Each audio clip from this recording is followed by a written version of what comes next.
Frères et sœurs dans le Christ, Shalom. Nous célébrons aujourd'hui le 25e dimanche du temps ordinaire de l'année A. Nous voulons partager avec vous sur le texte liturgique de ce dimanche. Nous voulons beaucoup plus aujourd'hui aller à un rapprochement, faire un rapprochement, un parallélisme entre l'évangile du jour tiré de l'évangile de Saint Matthieu au 20e chapitre. Nous connaissons très bien cette parabole. Il s'agit donc de la parabole des ouvriers de la 11e heure. Nous voulons faire le parallélisme, comme je le dis, entre cette parabole et la parabole que nous appelons communément l'enfant prodigue. Nous connaissons très bien la réaction de l'aîné qui, ayant arrivé à la maison, il constate que le père a organisé un grand festin pour son frère cadet qui pourtant avait dilapidé les biens de son père. Il n'a pas gardé son sentiment, il a réagi face à son père, disant: « Mon père, j'ai toujours été avec toi. J'ai toujours obéi à tout ce que tu me demandes. Mais jamais tu m'as déjà offert même une chèvre ou une vache pour festoyer avec mes amis. Mais ton fils, ton enfant que voici, il a dilapidé tous tes biens. Il est allé se prostituer. Il est allé auprès des femmes prostituées. Mais voilà, il rentre près de lui et tu lui offres un festin. Et tu organises une fête à son honneur. » Et le papa va réagir disant à son fils: « Mon fils, tu es toujours avec moi. Tout ce qui est à moi est à toi. Viens et réjouis-toi avec ton frère, car il était mort, et voilà, il est encore en vie. » Nous voulons justement voir les comportements de l'aîné à travers la réaction de ces ouvriers qui ont pour autant commencé à travailler très tôt le matin avant les autres. Leur réaction peut être comparée, pourquoi pas, à cet aîné. Voilà, ils ont dit au maître, ils diront à l'employeur: « Nous avions peiné toute la journée. Voilà, nous avions commencé les très tôt matin à travailler. Comment expliquer nous puissions être traités de la même manière que ceux qui ont commencé il n'y a que quelques heures ou quelques minutes passées? » Et l'employeur dira: « Suis-je pas libre d'user de mes biens tels que je veux? Je ne vous avais pas promis le salaire d'une pièce de monnaie. » Voilà, on constate très bien, il y a un contrat de travail, un contrat qui est respecté.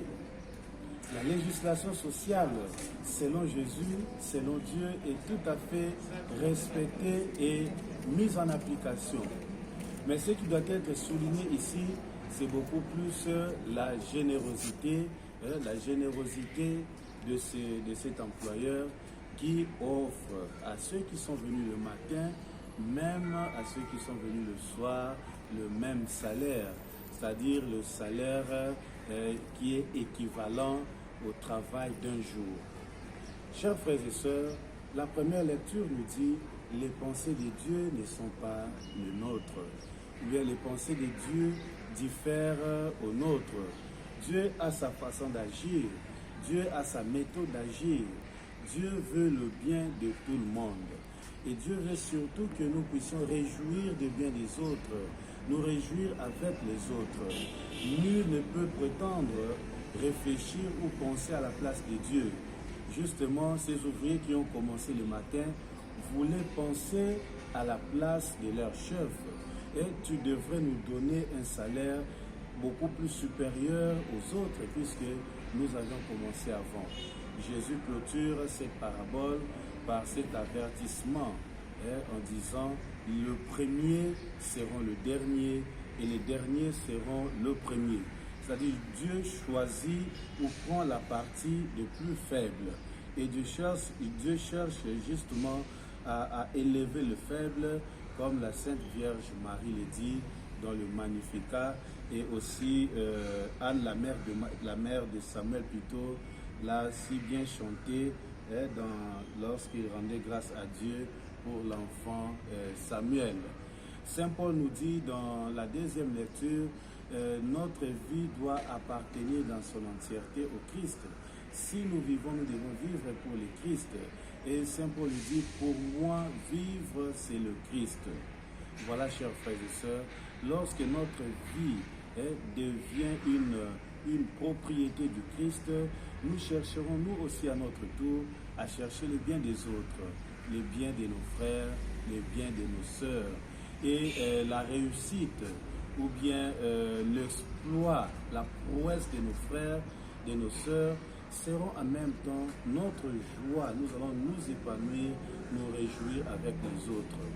Le chrétien est celui qui sait souffrir avec, mais le chrétien est aussi celui qui sait se réjouir avec l'autre, surtout avec celui qui a reçu ou celui qui est devenu comme nous. Nous devons nous associer à lui. Évitons d'avoir les réactions du genre de cet aîné qui était mécontent puisque son père a organisé un festin pour son frère qui était perdu. Ou bien ne soyons pas non plus comme ces ouvriers qui, au lieu de s'associer, de se réjouir avec leurs collègues, mais plutôt ils vont créer une scission, ils vont créer une séparation ou une réaction qui ne favorise pas l'unité, qui ne favorise pas la communion. Que Dieu Tout-Puissant nous donne un cœur généreux, un cœur plein de bonté, un cœur qui cherche surtout le bien de l'autre, comme le disait Jean-Baptiste. Il faut qu'il croisse et que moi je diminue. Voilà la règle d'or qui doit animer toute notre vie chrétienne. Soyons bénis par le Christ et bon dimanche à vous. Au nom du Père et du Fils et du Saint-Esprit. Amen.